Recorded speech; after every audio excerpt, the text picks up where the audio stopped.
Welcome to Marvel Vision, a podcast about the MCU, Marvel, and right now, WandaVision. We're talking episode 5. Excuse me, episode 7. I don't know. It's very early right now. Breaking the fourth wall. I'm Alex. I'm Justin. I'm Pete. And very exciting, big episode of WandaVision as usual. Spoiler warning, if you haven't watched it yet on Disney Plus, which maybe you did because it crashed for a good point this morning, go away, go watch the episode. We're going to be talking about all the big spoilers and Easter eggs and everything going on in here. Plus after credits. Yeah, we got a mid-credits sequence this time. 100%. So don't turn it off. Keeping that spot open in the mid-credits, and it's about time we used it. Yeah, I'll tell you what, usually I turn off the episodes halfway through because I'm like, I'm done. Let's just move on. What? Come on. I had enough. I have other things to do with my day. Let's go. But this time I actually kept it on, not just through the entire episode, but also through the credits, and I was pleasantly surprised. Pete, I appreciate, since we're on video now, that you're just sinking lower and lower in the camera. Don't bring it here, asshole. All right. Wow. You don't want none of this. These early Pete, mornings. I've seen too much behind the curtain today for you to fuck with me, man.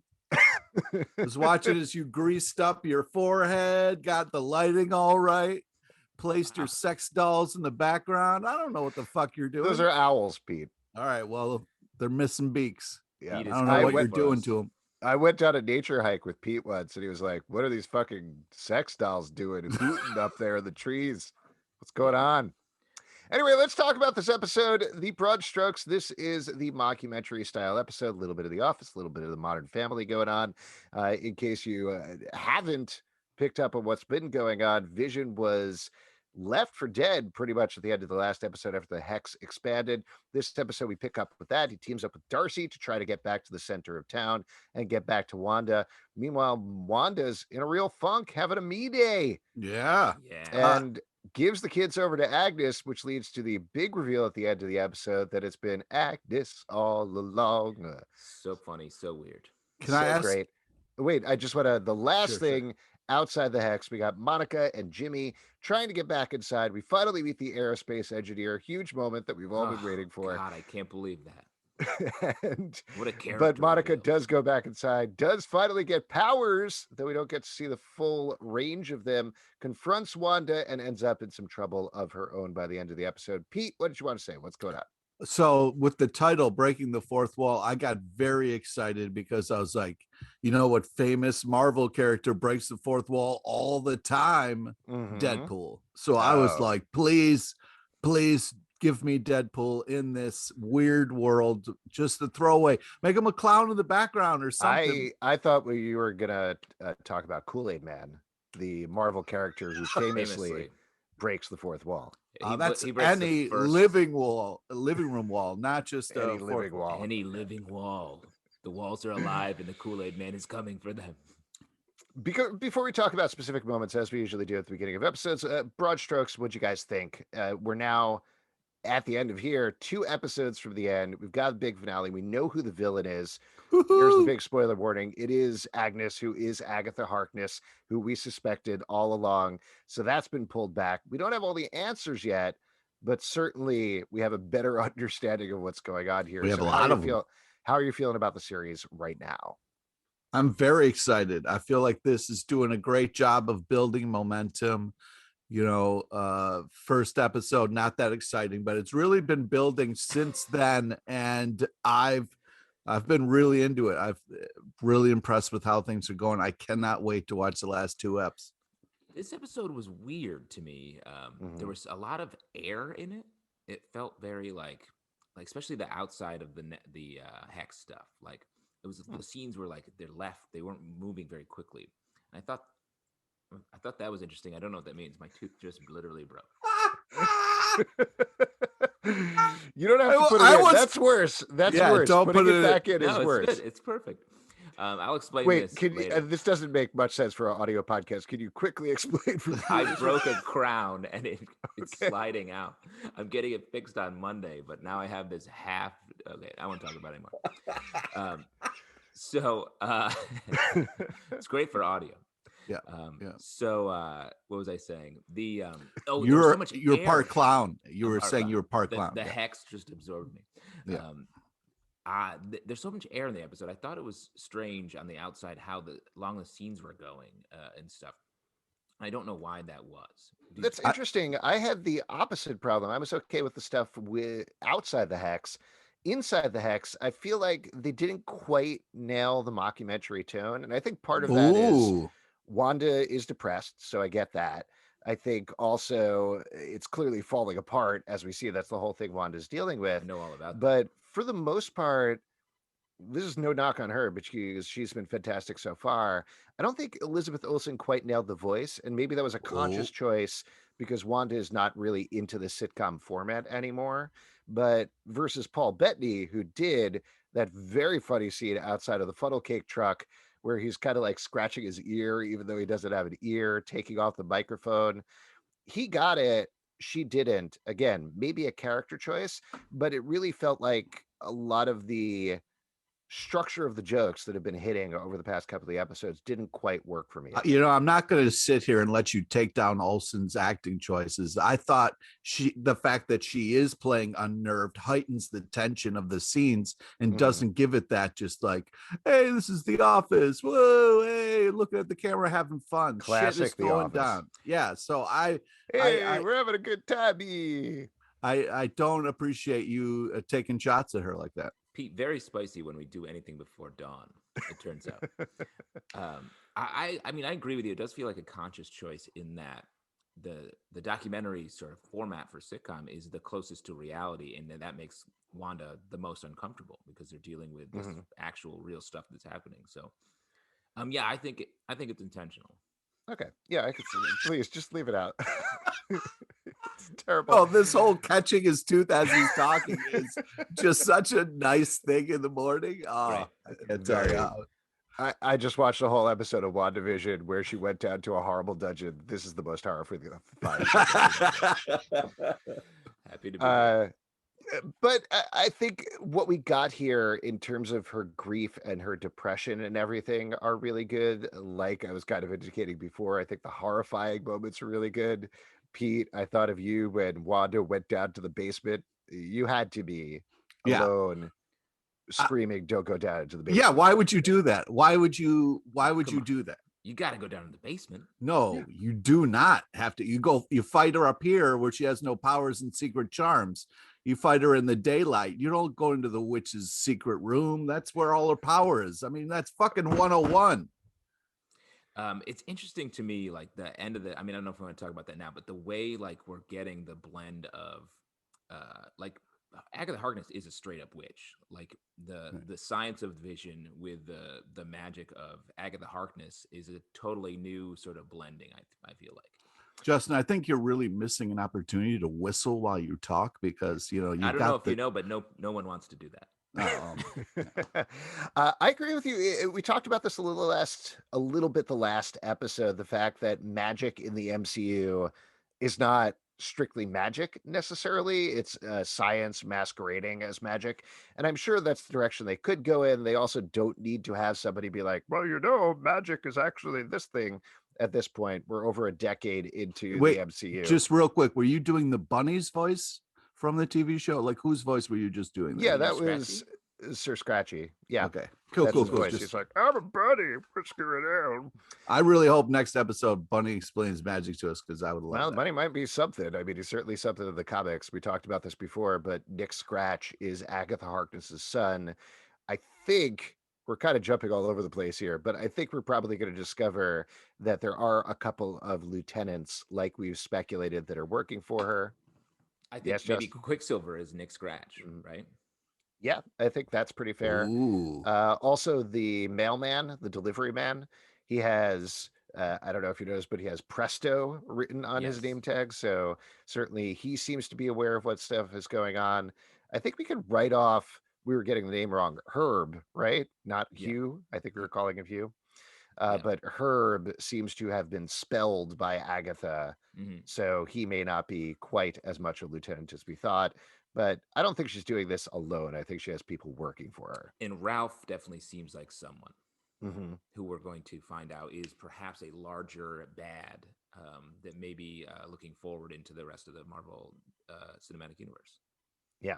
Well, who do you think, again, we should probably go back and talk about individual moments throughout the episode, but since we're here anyway, who do you think that could be? Do you think, given the big song and dance literal at the end of the episode, that yes, Agatha Harkness is the villain, that's what we're following, or is there another uber bad beyond that? And if so, who is it? I think there is. And what do we think? Like Immortus is a possibility. Like it feels like we could get into some of the weirder Doctor Strange villains. Yeah. Are the good crossover points here. Um, or some of the larger like chaos, all those like big elemental galactic figures. I don't know. The two that I've seen speculated about, one, everybody has mentioned Mephisto. That feels like a little bit of a reach to me to Yeah. have a literal devil Plus a figure. shitty choice. You just don't like Mephisto. Damn right I don't. The one that I find way more intriguing and that makes a lot more sense to me is Nightmare, who is a Marvel Comics villain, for those of you who don't know, who is the literal manifestation of nightmares, has battled Doctor Strange a ton of times, Spider-Man, absolutely everybody. And if we're going for a villain, this is a nightmare that she is living in, or she is trying to push it away and turn it into a dream. So that potentially makes a lot of sense to me. Yeah, I thought of that too, but the only thing that I don't think it's Nightmare is he doesn't seem powerful enough to really warrant a cross show or cross into the movies character move. You know, like he's It not could that big of a be, villain. to throw out another possibility, it could be like Loki in Avengers, right? He was working for Thanos. We don't get that Thanos reveal until later. So we don't get an uber bad in these last two episodes. It really is Agatha for the show, but Agatha is getting her power, was working with or for somebody else, potentially Nightmare. I'll throw out another piece of evidence for it. So the commercial this episode, Yeah, Nexus. Nexus, very like on the nose, pointed to exactly what is going on now. We've had stuff throughout Wanda's past. We've speculated in terms of what's been going on with the commercials. This very much seems to be the present. But in terms of a nexus in the Marvel universe, you got the nexus of all realities, which is Yes. where the Man Thing lives and guards down in the Florida Everglades, not in New Jersey usually, but I think we can fudge it a little bit. And that's exactly what it sounds like. It's this doorway to the multiverse, knowing that we're going into the multiverse in Doctor Strange and the Multiverse of Madness, and also in Spider-Man 3 potentially. That certainly seems like a good indicator there. See, now I'm all excited for Man Thing, and when we don't get Man Thing, I'm going to be pissed at you. I could see us getting Man Thing. Yeah. No way, man. That's Give too us crazy. Man Thing. That's All the too people are demanding. Don't go on Twitter. Man Thing is trending right now. Oh my god, Pete, we just got Agatha Harkness, like the old lady witch from a couple random comics, and you're like, Man Thing's a bridge too far. Pete, you love that though. Agatha's basically a granny, so you must be over the moon right now. all right, that's weird. No, but I do. No, you love grannies. You talk about it constantly. Oh my god, You love badass grandmother. I like badass people, and if it happens to be a grandma, that's even better. Okay, but now, yeah, I think this is kind of exciting. I'm not really familiar with Agnes too much. This would be fun to kind of have. I'm excited for this witch off that's going to be coming in the next 2 episodes. No, wait, I wanted to just to close the loop here on this nightmare conversation. The one thing that I wanted to throw out, Alex, is this is a podcast, not a nightmare conversation. What's the difference? I've had nightmares about this. So the nexus of all realities there's another area of the Marvel universe. I don't think they're directly connected. Maybe they are in some comic and I'm forgetting, but there's a thing called the crossroads of reality that's played into a lot of different stories, particularly Doctor Strange stories. I think that's where it came from. And it was also a fantastic Hulk arc where he was stranded in the crossroad of realities and trying to find his happiness there. Whoa. Absolutely fantastic. But I feel like they could kind of fudge the two together. And if I remember correctly, a lot of the crossroads of reality stuff was at least led in some part to Nightmare. I remember him being part of some of those He was stories. always hanging out in there, yeah. Exactly. But I could see it all connecting in some way. I think it does. I mean, the crossroads and the Nexus are even drawn very similarly. There's always just like random planets floating around. So I definitely think that's the case. We kind of got that when we saw the power lines and there was all these weird kind of lights and they went on forever. It kind of looked a little bit like that. No, that's Monica's powers developing. That was her point of view. So I don't think that's necessarily connected there. I did want to say, what do you think? There's a book in one shot. That's kind of glowing. Yeah. So one of the prominent books of the Marvel Universe is the Darkhold. That's what I was thinking too, and that is a weird choice. It is a very weird choice. They also, not for nothing, did the Darkhold on Agents of S.H.I.E.L.D. I don't know how much that matters necessarily. What show did you say? Agents of S.H.I.E.L.D.? Oh, I'm sorry, NCIS. Oh, I think a reference to an NCIS moment probably matters more than a reference in Agents of S.H.I.E.L.D. My God. Poor show. Oh, come on. Poor show. Poor Coulson and his team. Come on. The cavalry was great. The other thing that was interesting about that book, which I'm sure you guys noticed, but it was crackling with red energy at the end, not the purple energy that Agatha, I guess we can just straight up call her Agatha at this point, is showing off. So it seems like it's holding some of Wanda's energy or containing it or powered by Wanda's energy. I assume we're going to find out in next week's episode. Or that's the conduit for all this extra energy that Wanda has, is what I was thinking. I thought maybe just she accidentally dumped some like code red over it or something, because it has that weird glow after you do that. Of all the villains we named, though, Mephisto's sort of the most fun and the most true. When I'm like, if I want to put an actor, a big A-list actor into the Marvel Universe, Mephisto would be like sort of the one to do, right? No. Red energy. I mean, this would be also very on the nose, but a couple of people have pointed out that apparently Al Pacino had a meeting with Marvel about a potential role. I don't know how much I want to see that. I've already seen Devil's Advocate. I don't want to see Devil's Advocate. They just take scenes from Devil's Advocate and just drop them in randomly. Hopefully my scene. That would be nice. I was in Devil's Advocate. I don't know if you guys know. Oh, right. Nope, that's not a joke. I really was in Devil's Advocate. You're in the background of a scene. It wasn't like this. I was, my forehead, my blurry forehead, which you already pointed out is very shiny, was featured. They couldn't keep it out. No wonder you shined up that forehead so much. Can I tell you what I did? So I was an extra in the trial scene, and I was sitting on the aisle. So to make sure they could catch me in camera, I kind of sat like this. That's not what you're supposed to do. That's not what you're supposed to do. You can see me right behind Keanu Reeves in one shot. Wow, right behind Keanu Reeves, Alex's dream role. I was also supposed to be a reporter. They picked me out, and then somebody, one of the other actors was like, "Hey, are you SAG?" I was like, "No," and they're like, "Well, get out of here." Yep. Ooh, that's too bad. I was in Mystic River as an extra. Oh wow, maybe that'll tie into WandaVision as well. It has to tie into us a little bit. We've covered a lot of big cinema territory here.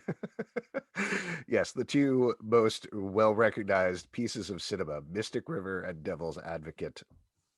So can we talk about Catherine Hahn for a second? Because I thought I didn't know if you guys wanted to go over your resumes a little bit more before we moved on.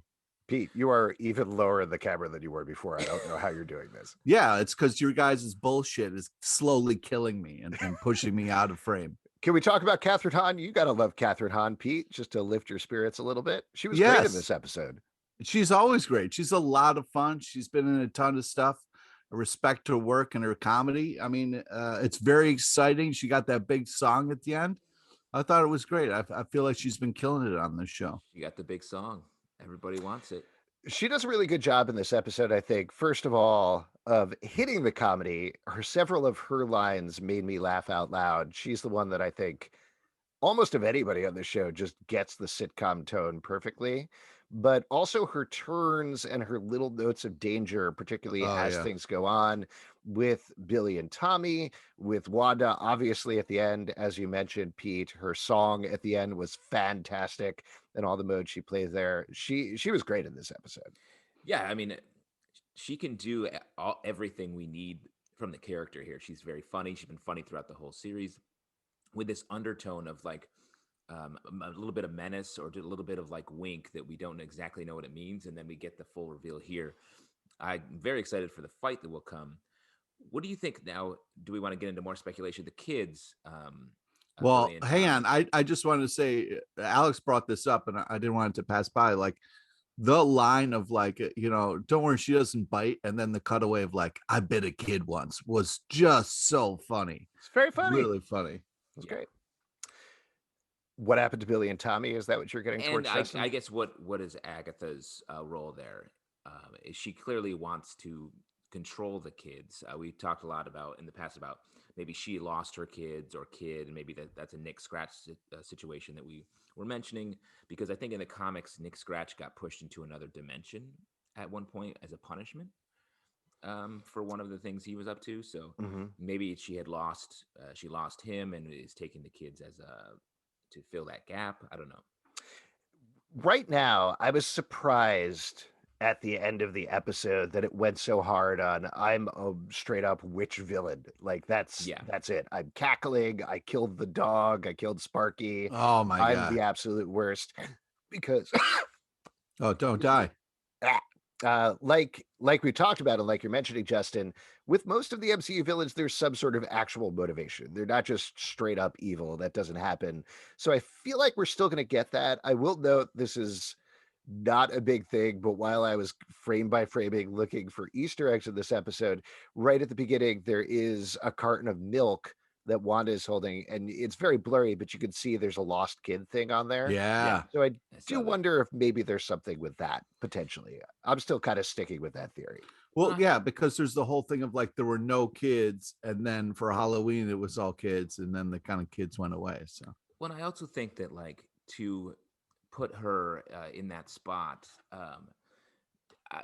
and make her be so obviously villainy feels like maybe there's a deeper reason for doing that, and we're going to get this other villain. Like she's play acting as well through this. Yeah, that's potentially possible. The other thing, maybe I'm remembering this wrong because a lot of things happen in the comics, but I think what actually happened was Agatha used two pieces of the devil's soul, gave them to Wanda to create Billy and Tommy so she could have kids. And then Master Pandemonium, who's this villain who's like, I honestly don't remember, but like minor devil character, works for the devil or something like that, comes back and then absorbs Billy and Tommy to start completing his soul and turns them into arms. And it's one of the most horrifying covers in comic book history. But yeah, I mean, we could see something like that. Like you're saying, she's trying to resurrect somebody. She's trying to bring somebody back, something like that. What I was a little, there was a moment where the douchey army guy was like, "We launched today," and I thought there would be like some kind of like attack, but that never really paid off in this ep. I think we're going to get some sort of potentially like a two-part finale, right? Where we're getting Hayward is attacking WestView with everything at his disposal. Inside WestView, you got Wanda, you got Vision, you got Monica now with powers, protecting things and taking the fight to them. You also have the people who are loyal to Monica outside, potentially on her side. And then on the other end of the spectrum, you have Agnes and whatever is actually going on with her, causing this magic fight. So I think we're going to see this all-out brawl span out over the course of the next two episodes, potentially. Yeah, I totally agree. Like Hayward's set up as like the villain, I think, for the other side of it, and I think we're going to get everybody inside the hex is going to have to fight Hayward, I think. Mm-hmm. Yeah, you think Agnes potentially will team up with everybody? I don't know. I think there's potential there. Yeah, I think they might have to team up for what's kind of coming at them. That could be interesting. Well, the post credit scene or the mid credit scene where we have Monica discovering Agnes's basement, like they're all going to be there. I can't imagine we're going to get that fight at the beginning of this next episode and that's it. Like I feel like we need beginning of that fight. Hayward is because Hayward's like the dumb villain that is clearly not going to have bigger implications for the Marvel universe, perhaps. Mm-hmm. So then he gets defeated and then they go deal with the larger stuff. Potentially, I could see that. I could also see them skipping entirely and having next episode be called Previously On or something like that, and zooming back and showing how we actually got here and what's actually going on in the series before we get the blowout fight in the last episode. You love predicting the titles, and I'm always wrong. Feel it. Yeah. I feel consistently. I've got it at 1. So far, I'm 1 for 7. Previously On's a pretty good guess if they do the flashback. Yeah. We'll see what happens. Lots of other stuff going on, but I do want to jump back and mention something that we kind of brushed by that Pete mentioned is Monica getting her powers, what's going on with her, that amazing moment when she jams herself through the wall and we get all the voices from Captain Marvel. We get to see Oh young man. Monica Rambeau as well. Yeah. I love this character. She's great. I'm so excited to see her go forward to the MCU. Yes. Yeah, really cool. The establishment of her powers here I thought was great. Like the the different color spectrum that we're seeing with all the different people here is really cool, and just the fact that her eyes went super blue and then we Oh, yeah. slowly dial that up throughout the episode. I'm here for it. Yeah, that was very cool. We also didn't really talk about the Vision Darcy team up that happened this Yeah. episode, which was a lot of fun as well. Pete, you want to talk about that one? Yeah, it was really fun because we see Darcy, she's fully in her escape artist kind of character, and then Vision kind of touches her and snaps her out of it, and the first thing she said is, secretly I wanted to have a guest cameo, but that really sucked. I really love that moment. And then the fun, like very slowly them trying to get there in the the waffle truck was, I really thought this was a lot of sweet moments. And then her kind of catching Vision up, I thought was nice. We didn't hear the whole conversation, but since we saw the show, we don't need everything, but the little parts that we saw, it was nice to see kind of Vision coming to grips with everything that's kind of happened to him. And then Darcy being like, you two really do belong together. That's real love there. I thought that was very touching and nice. And really, we get to see just how sad the story is, like the tragic fall of Vision and how he doesn't even know about it. And to hear it from an outside source, I thought really hit all the emotional moments. And I don't want to harp on this too much, but a little bit of a correction, Pete. And I can't believe you got this wrong of all people, but it wasn't a waffle truck. It was a funnel cake truck called Funnel of Love. Oh, Pete. That's Where it. are you? Food, you're number one. Cars, you're number two. Wrong on all counts. See, I was too focused on getting the other details right.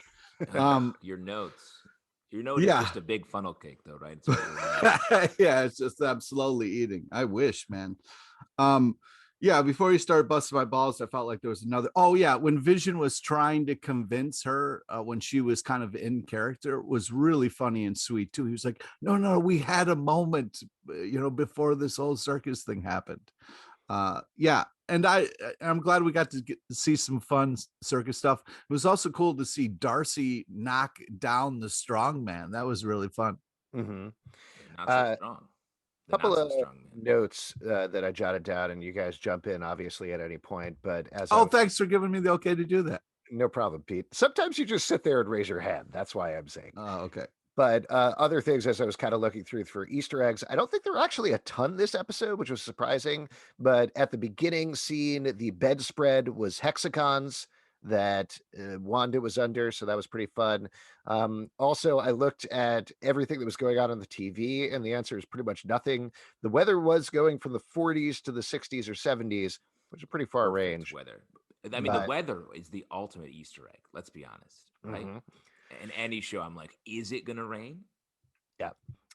The Office opening, that was pretty much straight up, though I think everybody noticed this. It was all Wanda up until the end, but it was called WandaVision, but created by Wanda Maximoff. I thought that was a nice detail. Also, Darcy being the escape artist based on the fact that she was handcuffed to the truck in the last episode. That's what she got changed to. But that was a fun detail. The stork was back briefly as everything was starting to break down. Pete, Stork Watch. Who's on Stork Watch? Pete's on Stork Watch. Yeah, that was kind of crazy, but I wanted more stork for sure. We all do. No one wants more stork. The fact that it was in here for that, I was like, enough stork. Did I imagine this, or at one point did somebody speculate that the stork is maybe Mephisto? I think you said that on a previous podcast, but let me say, when the stork appeared and vanished in a cloud of red smoke, I was like, it is weird. And also the fact that if we're saying the stork delivered the children, the souls would come from somewhere. Could you imagine if in the last episode of the show, the stork is like, I'm the real villain here. Oh my God. Into Al Pacino. I agree. It's weird, but also it's weird that there's red smoke there. Like there are weird moments around the stork, and the fact that the stork is such a thing, like we don't need all this stork. So why do we keep seeing it? So here's the thing about that I felt like with this episode, which we kind of brushed over a little bit, but there was so much speculation about who the aerospace engineer was that Monica was contacting. And ultimately, it ended up being this character called Major Goodner, who is still loyal to Monica's mom, played by an actress named Rachel Thompson. And that's it. She's not from the comics. She hasn't previously appeared in the MCU or anything like that. It's just a random army person from Sword who is loyal to Monica. Maybe we'll see more of her going forward as Monica Or continues. maybe she's actually the stork. Oh man, maybe or she. or another bird. What if she's Here's the another? thing: Al Pacino is one of the greatest actors of all time. He could be Major Goodner. He could pull that off. Yeah. I think if you look at the stork, it has a lot. Of Al Pacino's features, and you can barely hear it going hoo-ah. If you really listen, You listen. Yeah. But that kind of points to me that in the best way, everybody is analyzing every single piece of the show and pulling it apart and looking for clues and trying to figure out what's going on. But sometimes it's just a thing. Like it's just a piece of the plot. Not everything is a clue to something. Sometimes just a stork is just a stork, is what you're saying. Exactly. I agree with you. Major Goodner, maybe that's a huge new character for the MCU. Sounds like a good guy when you think about it. It's not Major Badner. That's right.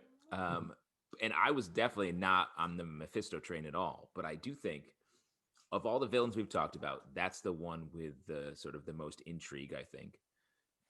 And I don't think Mephisto's going to be the villain who's like, haha, it's me in the last episode they have to fight. But I do think a post-credit sequence where Agatha reports back to Mephisto makes a lot of sense. No, Mephisto's not that. Don't bolster up Mephisto. He's a side bullshit character that they use to retcon shit. So I'll throw out another possible villain to you guys. This is based on this episode, but when Wanda goes over to the house and sees Tommy and Billy missing, there's a brief snippet of an actual TV show, which is Yo Gabba Gabba, which is a fantastic show that unfortunately is streaming nowhere. But that indicated to me, to anybody who's seen Yo Gabba Gabba, what if it's DJ Lance Rock, the guy who hosts Yo Gabba Gabba? Like you don't see him in that shot, and that's a little weird to me. Wow, interesting. Why can't you just accept what the show told you? And it's Agnes. Stop looking deeper. That's it. It's Agnes. She's doing it all. She clearly said that. I think it might be Stiltman. Oh my God. You got to look deeper. I think it's Optimus Prime. Like, he's been wanting to go bad. Think about it. We see a lot of trucks in this episode. That's Obviously, true. The funnel cake truck. Yeah. And here's the thing: they're robots in disguise, so you're not going to see them. You're not going to see them first. Because here's the thing, Pete. I don't know if you know, a lot of the stuff in the Marvel Cinematic Universe is actually based on comic books, which is an ongoing sort of medium where a lot of times they set up the next story within the confines of the story that that's being told. Whoa, this is really interesting. Yeah. Somebody should do some sort of a Marvel podcast. Oh, that's an interesting idea. To talk about boo. Let me be honest. I don't have much going on my end of the world, so I'm happy to jump in. Oh my God. I like how you say that when you've got a dog and a couple of kids running around. I think that's beautiful. Your teeth are falling out. Yeah, your teeth. It looks like you have an open lesion on your hand. I don't know what's going on with you. That's good. I get up early and record podcasts. Okay, just all the right choices. So I just want to. You guys also agree with me though that it's a horrible idea to go into the creepy basement, right? Like, why would you do that? My sense of that moment is that's what she has to do. She can't do anything else. She's scared for her kids. She realizes something is wrong. Take on Agatha right there. Like, don't go into her trap. She doesn't know that it's Agatha. She thinks it's her friend Agnes. And I think Agnes is at the point where she is revealing herself to Wanda, right? So if anything, you could probably posit that it's Agnes's influence that is sending Wanda down there, giving her this need to go down to the basement and explore things. But it was great. Let me throw this out to you, Pete. If you're watching a horror movie, right, which I know you don't love, the character's about to open the basement door to go in the basement, and then they don't. and then go back and go to sleep, and then you just watch the character sleep. For the See, next 20 minutes. that's why I've lived my whole life and haven't had a horror story moment, because I won't. If I hear something, I'm not gonna go investigate. Are you fucking out of your mind? Well, that's why I want to live. That's why your basement's flooded several times, because you hear a noise. I down don't there. care. Yeah, I don't care. I hear cries from help sometimes in my basement. I'm not gonna go down there. But so you would be happy with a horror movie that just was the last? I would stand up and applaud if a horror movie was 10 minutes long. And hey, I you didn't guys have want to to go to nightmares. that abandoned sleepaway camp and have sex? No. Credits, just credits rolling. Let's have sex right here, and then you're watching pornography, Pete. I hope you're happy. Don't say that next to your child. It's fine. Before we start to wrap up here, though, any other moments from the episode either of you guys want to call out? Yeah, they kind of they said like I was like, oh, they're not going to have Quicksilver in the whole episode, and then really this Snooper's got a Snoop line was really nice. Yeah, it's great. Fun to have him around. It also seems, we didn't really talk about this, but Paul Bettany had a quote where he said the actor that he has always wanted to work with but never worked with, who is some sort of secret cameo or part on the show, is not Evan Peters. So there's still somebody else who's going to show up at some point. I don't know who necessarily that's that what I'm be. saying. That's a big reveal. I can't believe I've gone all the way through the Looking Glass on the Mephisto thing, but I think I'm back on a last episode Mephisto reveal. Al Pacino is the stork. There you go. That's our number one theory that we all agree on. Nope. We all agreed on that. We've all said it. We've all said it in different ways. Nope. I think we touched on everything. Like I said, this episode was sort of very direct with its storytelling. The sort of final payoff of all of the sitcom tropes being this, I thought it was the least fun version of it, and maybe, like we said, maybe that's purposeful. I did think the Agatha being the documentary team sort of filming the Modern Family podcast, I thought that was a good little hit there at the end. That was great. That whole Agatha all along sequence was fantastic. That was the highlight of the episode for me. Before we wrap up here, what's on your vision board for the next episode? Pete, you want to go first with this one? Well, on my vision board just says no Mephisto ever, never again. Don't ever put us through that again, ever. Marvel, most people don't know what you're talking about, but let's go on. Also, Justin, really, you're talking about an event that happened at this point probably 15 years ago. I don't care. I don't want it again, ever. Justin, over to you. What's on your vision board? I mean, I got to say, to your call for a previously on episode that establishes everything, I think would be very fun. Don't feed his ego, please. Well, no, I just mean, like, we do have to get this backstory at some point, and we've revealed Agatha as Agnes / Agatha as the villain. We have to hear that story, whether it's a short sequence or a full flashback episode. Yeah, that was kind of mine as well. But given you took that one, I'm going to go with I want to hear a stork say "hoo-ah." No. Yeah, sorry to rob you of your thunder there, but I also think we are going to get everybody working together to fight some sort of series of Vision clone bots that Hayward has made. Good call there. I like that. And I like all of you, particularly if you support us at patreon.com/comicbookclub. Also, we do a live show every Tuesday night at 7 p.m. to Crowdcast and YouTube. Come hang out. We would love to chat with you about WandaVision. iTunes, Android, Spotify, Stitcher, or the app of your choice to subscribe and listen to the show. Socially, Marvel Vision Pod on Twitter, Instagram, and Facebook. comicbookclublive.com for this podcast and many more. Until next time, stay marvelous. Keep your teeth in. Keep your mouth closed when you're sledding, and if you're a dentist, call me.